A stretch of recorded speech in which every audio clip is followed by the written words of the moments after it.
de consultoria de experiência digital, mas o que é isso?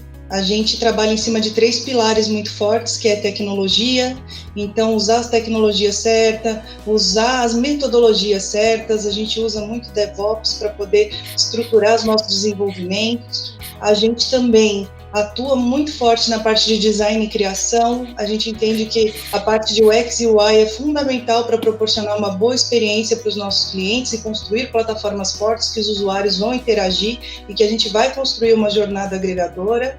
E a gente também tem o pilar de BI, que a gente entende que assim, a plataforma ela tem que contemplar um output de inteligência, tem que trazer dados, tem que trazer inovação e a gente tem que ficar sempre constantemente trazendo novos insights para os nossos clientes. O Run, quando entrou, ele entrou numa necessidade até muito semelhante com o que muitas empresas estão passando nesse período. Quando a gente implementou o Run, a gente precisava entender como que as tarefas estavam sendo divididas, como as horas por cliente estavam sendo alocadas. Eu estava gastando mais horas com um cliente do que com outro. Por quê? Identificar isso, organizar as prioridades. Então, o que vem primeiro? Que às vezes o cara recebe 3 tarefas de áreas diferentes, como que ele prioriza isso? Então, o Run veio para sanar essa necessidade. A gente costuma usar muito essa frase do Deming, que é o que não se mensura, não se gerencia. E o Run veio muito com essa função. E o legal do Run é que a gente fez depara com outras ferramentas do mercado e a gente entendeu que o Run ele fornecia para a gente relatórios que a gente podia transformar em outros outputs. Então, a gente, por exemplo, pega o banco de dados do Run e cria um dashboard no BI, no Power BI, para poder acompanhar aderência, acompanhar distribuição em cliente, distribuição de tarefa, distribuição de folgas, a gente acompanha banco de horas, a gente acompanha tudo por causa do Run, porque todo mundo se habituou muito bem. A questão de poder dar o play já dentro do Chrome, não precisar ficar abrindo toda hora a plataforma para fazer isso. Então, o Run ele foi um grande agregador naquele momento quando a gente trouxe ele. E hoje, como o pessoal já está acostumado, para a gente foi super tranquilo poder gerenciar essas demandas remotamente, porque a gente já tinha implementado esse processo antes. Na implementação do Run, o que a gente fez? A gente nomeou um responsável do Run. Então, vamos dizer que a gente tinha a garota Run dentro da Fubar. E essa pessoa ela era responsável para toda vez que um funcionário entrasse, passar um treinamento para ele, porque assim, não é só passar o treinamento do Run, apesar da plataforma ter inúmeros treinamentos e a gente poder tirar a certificação da plataforma, a gente tinha as nossas regras de como criar uma tarefa, quais seriam os tipos de tarefa usados, como seria o processo de quem que eu vou colocar na tarefa para executar, quem que eu vou colocar para seguir, como que eu anexo o arquivo. Então, a gente tinha um processo de como usar a ferramenta dentro da Fubar.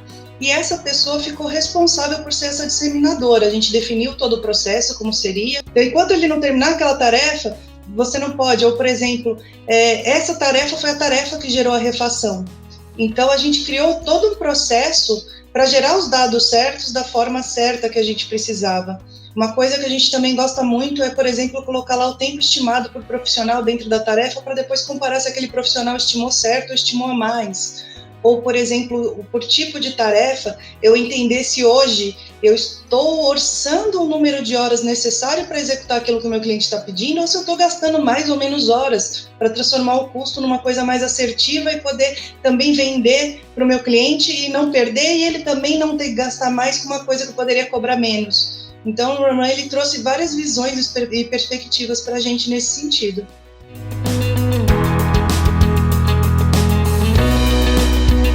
Hoje a gente trabalha com squads, então a gente tem o PO e cada PO tem a sua equipe de devs, a gente tem um QA que a gente acaba revezando entre as equipes porque um QA não fica 100% ocupado por um projeto, então a gente tem essa divisão. A gente tem uma equipe de negócios que é responsável por atender e trazer novos clientes, e tem a equipe de BI que também atende, e a parte de criação, que também é um núcleo à parte. Então, como funciona? Normalmente o gerador de demandas é o PO, ele que vai demandar a equipe de criação, ele que vai demandar os desenvolvedores, ele que vai demandar o QA, Hoje a equipe de negócios demanda a equipe de soluções, que é quem precifica e faz a arquitetura da solução que vai ser vendida. A equipe de PO também demanda da equipe de BI, né? Então o PO ele demanda BI, criação, QA, desenvolvedores, e pode também demandar qualquer outra área, se for necessário, através do Run. E a equipe de negócios hoje demanda a equipe de soluções. Não que esses colaboradores não podem criar tarefas. Por exemplo, a gente criou uma tarefa chamada tempo ocioso. O que é essa tarefa tempo ocioso? É o tempo que você está disponível para a empresa, mas ninguém te demandou. Então, a gente achou uma forma de mensurar o tempo que aquele profissional ficou parado, sem receber demanda, durante o horário de expediente.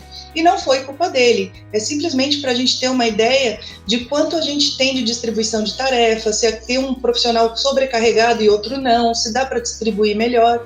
Então, a gente faz esse acompanhamento no dia a dia, a gente fecha às vezes a semana, volta para revisar e não, vamos redistribuir aqui, vamos redistribuir ali.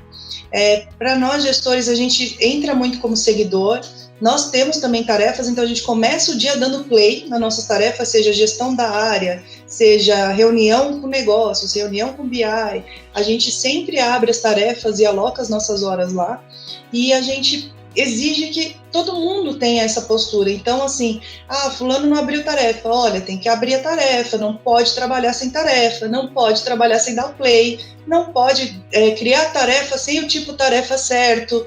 Então, a gente estruturou várias regras para que isso funcionasse. Então, quando criar uma tarefa, responda 3 perguntas. O que você quer? Como você precisa que isso seja feito e por quê? Porque, às vezes, eu falo assim, eu preciso de uma landing page. Pô, legal. Como você quer essa landing page? Tem um guide de cor?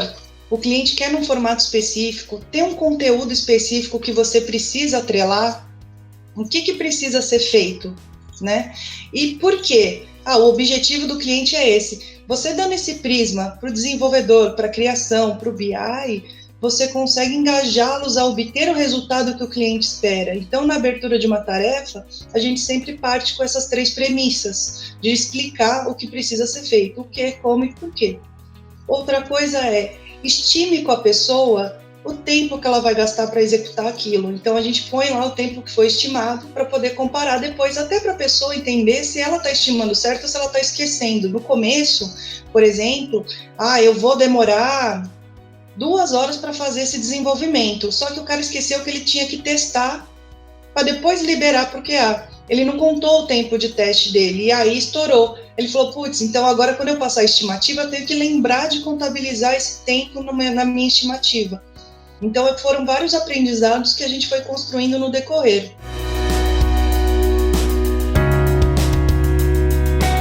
Hoje o Run dentro da Fubar, ele é um grande agregador pela questão dele permitir que dê visibilidade para os esforços que estão sendo conduzidos para atender o cliente.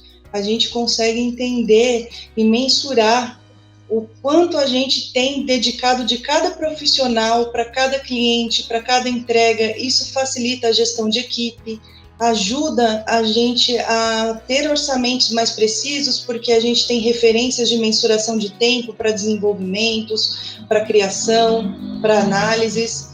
Também ajuda a gente na questão de otimização, às vezes, de custo. Então, por exemplo, eu tenho um profissional que está com tempo ocioso, eu consigo realocar uma demanda para ele e otimizar o custo do projeto ou do cliente como um todo.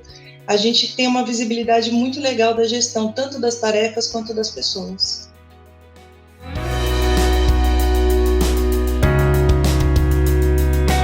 Se eu fosse dar um conselho para uma empresa que está sem essa visibilidade e não sabe por onde começar, o Run ele ajuda muito nessa questão de organização das tarefas, dimensionamento do que está sendo feito pela equipe, mesmo à distância, porque você consegue consultar a qualquer momento, é atualizado em tempo real, as pessoas elas dão um play, então você vê no que ela está trabalhando naquele momento, ajuda a mensurar os custos, ajuda a otimizar o tempo, entender por que uma tarefa demorou mais que outra, trocar uma ideia com o funcionário mesmo para falar, está precisando de ajuda? Por que isso aqui está demorando tanto? Isso aqui foi mais rápido?